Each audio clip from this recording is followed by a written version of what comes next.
వీర జవాన్ మురళీ నాయక్ కుటుంబాన్ని వైసీపీ అధినేత జగన్ పరామర్శించారు. తల్లిదండ్రులు శ్రీరామ్ నాయక్, జ్యోతిబాయిలకు జగన్ ధైర్యం చెప్పారు.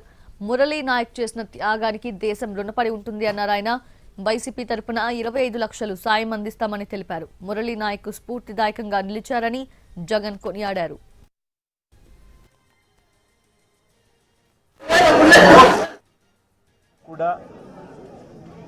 ఏ జవాన్ చనిపోయినా కూడా ఆ జవాన్లకు ఇటువంటి ఘటనలో ఏదైనా కానీ ప్రాణాలు కోల్పోతే, దేశం కోసం పోరాటం చేస్తూ ప్రాణాలు కోల్పోతే 50 లక్షల రూపాయలు ఇచ్చే సాంప్రదాయం మొదలుపెట్టింది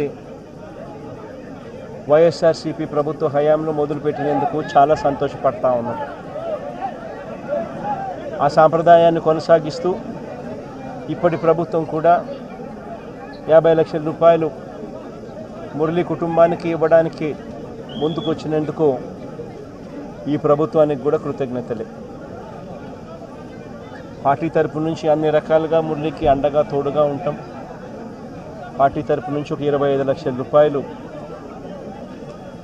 వైఎస్ఆర్ కాంగ్రెస్ పార్టీ తరపు నుంచి అండగా ఉంటూ ఆ కుటుంబానికి తోడుగా ఉండే కార్యక్రమం చేస్తాం. చేసిన ఆ త్యాగానికైతే మాత్రం ఆంధ్ర రాష్ట్రంలో ఉన్న ప్రతి ఒక్కరం కూడా మురళీకి ఇప్పటికీ కూడా రుణపడే ఉంటాం.